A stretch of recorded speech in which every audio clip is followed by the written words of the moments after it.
Hey guys, today I'm going to be bringing you the 2024 games list that you didn't ask for, but you're here anyways, so I would like it if you guys would watch it. So I'm going to start out with Turnip Boy Robs the Bank. Now this game I think came out in January. I was excited to play it because I really like Turnip Boy commits tax evasion, but this game just not on the same level for me as tax evasion was. It just didn't have the same oomph for me. Probably put about 3 or 4 hours into it, but the roguelike just wasn't doing it for me. But I had fun while I was playing it, just not the most. Next, Persona 3 Reload. Now, this was quite a good game. Played it on Game Pass the day after it came out. Fantastic game. I love Persona, so shouldn't be a surprise that this one is up there. Now, do I like it as much as Persona 4 or 5? No, but Persona, good game. That's about all I have to say. But as the DLC is concerned, didn't love the DLC. It'd probably be in that C plus range, but overall, I'm not gonna knock it too much for the DLC not being as good. It's just it didn't have the social links, and it was just more of just the pure RPG, which I don't mind. But that's what I like about Persona is it's so much more than just the turn-based dungeons. But a pretty weak A, I might add, more of an A minus B plus, as we'll see when more A's get added to it. But next we have Balatro, which is almost an S for me, but we're going to keep it at just an A. A much stronger A than Persona 3 and Balatro. Game of the Year nominee for a reason. Indie Game of the Year for a reason. Fantastic, addictive game. I've put about 33 hours into it, so a lot less than I have with Persona 3 Reload. Persona 3 was actually my number one Xbox wrapped year review game, but at like 72 hours, I think. So, Balatro, I had roughly half that, but it's such a fun and addictive game. I think you guys don't need me to tell you how fun it is. It was Game of the Year nominee for a reason. Next, we have Princess Peach Showtime. Didn't really do it for me. I've almost beaten it, but I have not quite beaten it yet, even though I bought it, I pre-ordered it. It just hasn't really been quite what I wanted. I really liked Super Princess Peach on the DS, but and I mean this game isn't bad. It just can't pick its lane, and I think sometimes that works to its strength, and sometimes it doesn't. It bounces all over genres, and it's unique and it's fine, but overall, it just wasn't what I wanted, and it's hard for me to really get into. But I've played worse. And now we got Road to the Show 2024. I'm gonna put it here in the top of C plus. I'm not a big baseball fan, but I'm a big baseball video game fan. Um, I put about 12 hours into this, I think, because it was my number four Xbox game on my year review. It's a baseball game, just like Road to the Show 23, and it's gonna be just like Road to the Show 25 probably. But I like hitting home runs, stealing bases. All I do is the Road to the Show, the My Career, but I think it's decent enough. Then we got Buckshot Roulette. This is with a big stream game for a little bit, and for a pretty cheap price, I think it's well worth it. I've only put less than 2 hours probably, but that it's a short game, so I've beaten it multiple times, and it's a really unique roguelike in the just about a shotgun roulette game. So highly recommend it because it's cheap and short, so you don't have to commit. And it's just pretty fun. And now we have another Crab's Treasure. Interesting enough, this game was my fifth most watched game on Twitch. Shout out Park and Harbor and Lil Aggie for speedrunning it, but I have not put too much time into it, I'll admit. So this is a tentative C plus C. We'll put it at C right now. I would love to go back and play it again, but it's just I've had other games I've been playing, other Souls likes such as Bloodborne, but I think it's a better game than where I'm ranking it. It's that's just my experience with it so far. So just keep that in mind. Next we have Prince of Persia: The Lost Crown. Now this is another tough one. C plus is getting pretty heavy, but it'll balance out. But it just didn't wow me. I was really excited for it because I thought it was gonna be uh give me that Metroid Dread feeling, and it feels similar, but it just feels worse than Metroid Dread in every way. It's a fine game, but for the Metroidvania, there's so many better options. Like that I played this year, Blasphemous 1 and 2, Ender Lilies, just to name a few, and we have 9 souls coming up on this list too. Duelist of Eden. This was a what fighter deck builder game. It's a spin-off of the roguelike One Step from Eden or One Step to Eden, which I've not put much time in either, but I don't know. I think I prefer the One Step from Eden than this one. I I don't know. The combat's fine, but I'd rather just do the roguelike than the player versus player you know fighting game. But I've also I think less than 2 hours into it, so not also the most fair. Now we got Hades 2. And now this is gonna go in S tier for me. A weak S, but an S is an S. Hades, the original, is my second favorite game of all time, so bit of a biased take, but I think Hades 2 is worse. At least it's in early access, but it is a step down from Hades as of now. The weapons, I only like one weapon so far, so it just doesn't quite hit the same for me, but it's still an early access and it's still a fantastic game. I'm just saying how much worse it is than Hades, but Hades is such a good game that it's still a compliment in its own right. Next, we have Tsukahime. I hope I pronounced that right. I'm not great with these Japanese names, but another S tier visual novel. Um, I'll be doing a visual novel tier list in a couple of days or so. So if that's more than a cup of tea, make sure to check it out as many more visual novels will besides just Tsukihime and Fate Stay Night will be on that one.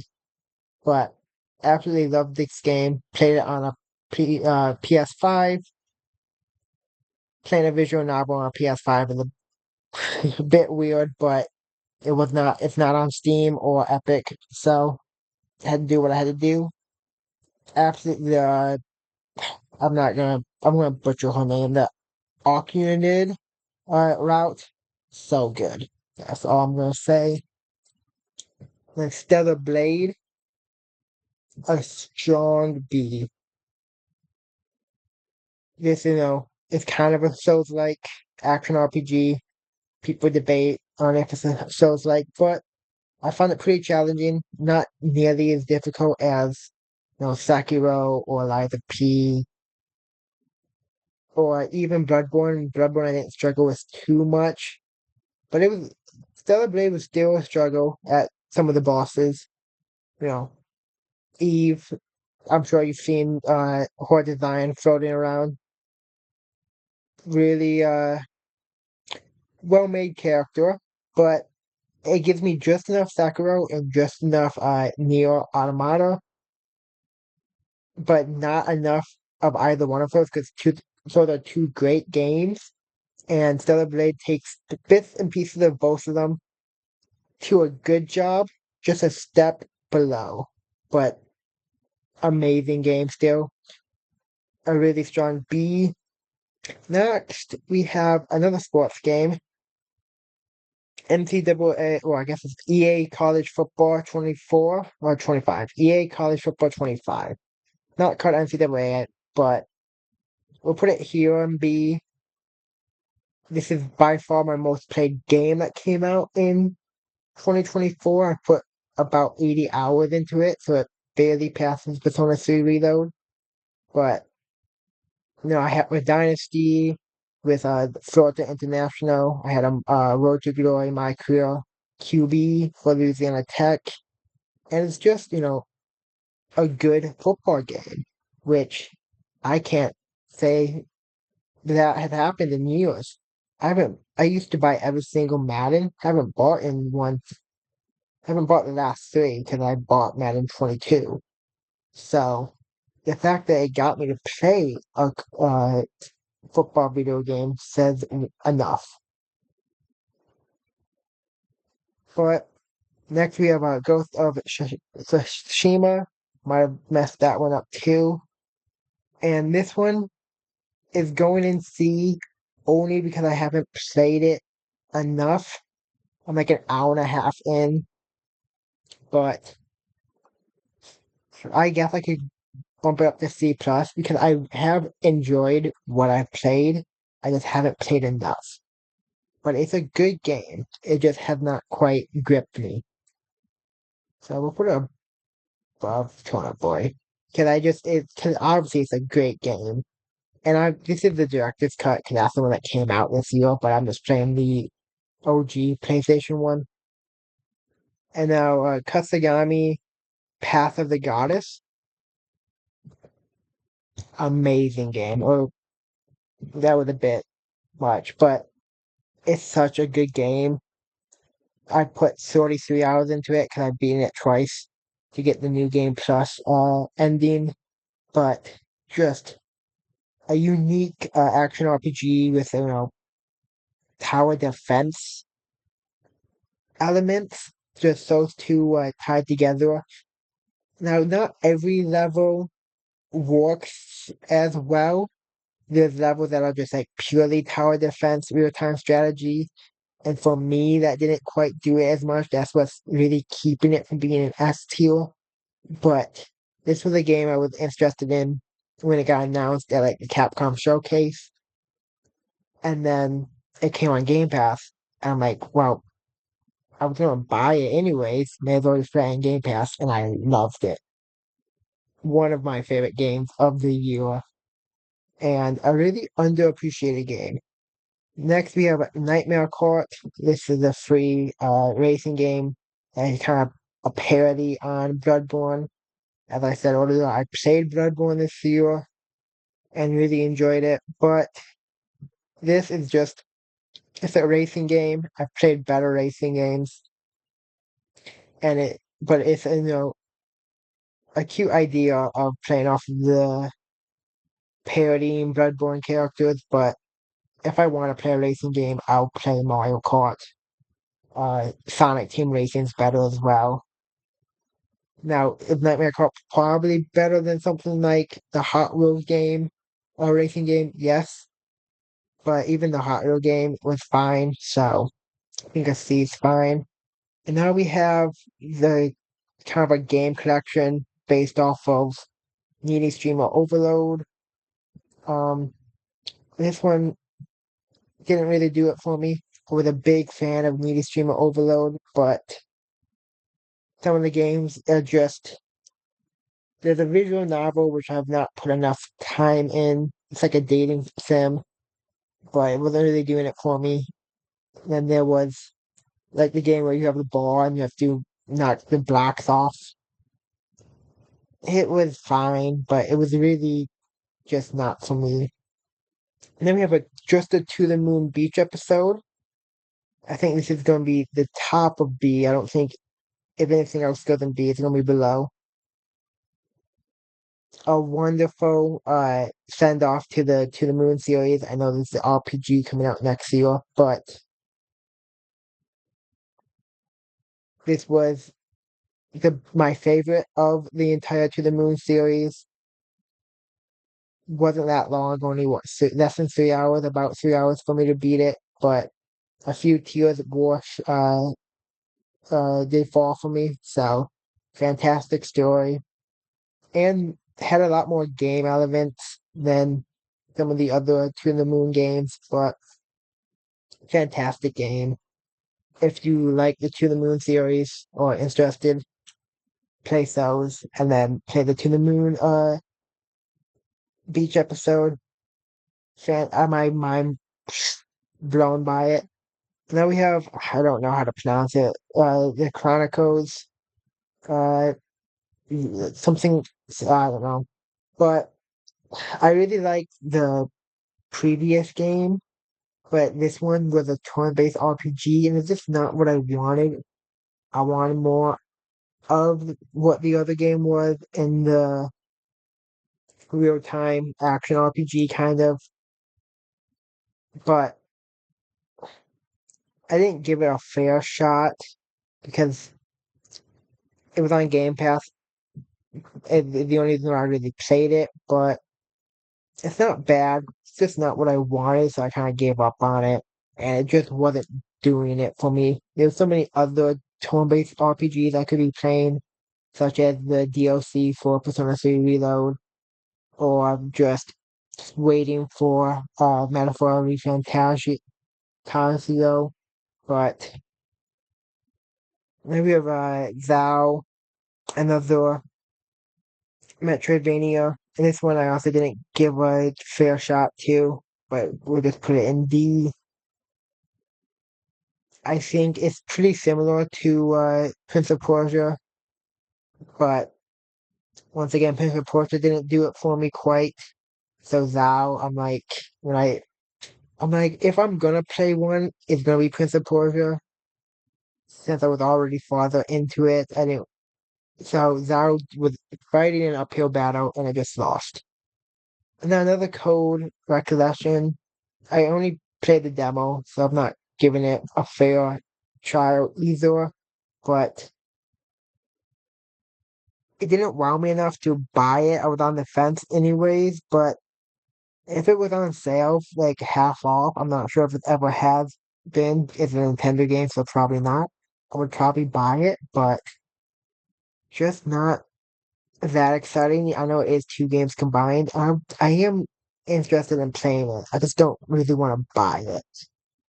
But it does intrigue me, and I would be interested in playing more of it. And then we have Never, which got a fair share of nominations at the Game Awards, and we'll put it at E. I am still currently playing it, just to put that out there. I'm about 2 hours into it, two and a half, 3 hours. It has not struck me the way the creator's previous work, Grease, not too sure how to say it, but how that one did.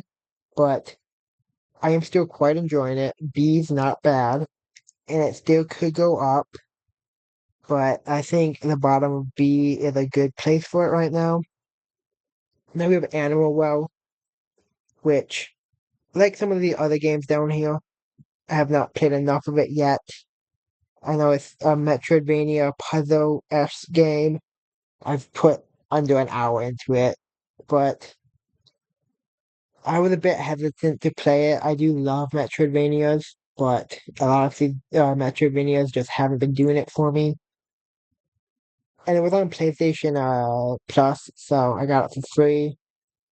But I haven't given up on it, but there were just other games I did want to play first, and Animal Well nominated for Indie Game of the Year, or at least Indie debut, one of the two. And I've heard great things about it. So I would love to get to it eventually, but just like another Crab's Treasure, it just didn't quite grip me enough at the time, and then just kind of sitting in the backlog. Now we have Fate Stay Night, the other true visual novel here, and unlike it's made by the same people that make Tuskahime, but unlike that, it just hasn't quite gripped me. I mean, I put like close to 50 hours into this now, just for one route, which is a little bit. Tuskahime only took what 38 hours, I think. But my goodness, it's too long for that one route. It's the same problem that uh Chaos had Noah had, but I'll get more into it in the visual novel video. But it's fine. I like visual novels, but for Type Moon, I mean everything they do I enjoy, but this one of the three Type Moon visual novels I've now read, by far my least favorite. And then we have Until Then, a sleeper game for my game of the year. This was absolutely my favorite game I played this year, and it's just such an emotional game with just enough actual gameplay to keep you interested. And if you haven't played it, play it. It has just under 5,000 Steam reviews, so it's not a complete, hidden gem, but it is a gem nonetheless. You play as Mork, and it's such a great game. Fantastic characters, fantastic story, and the gameplay, well, nothing to write home about. Simple mini games and reading text.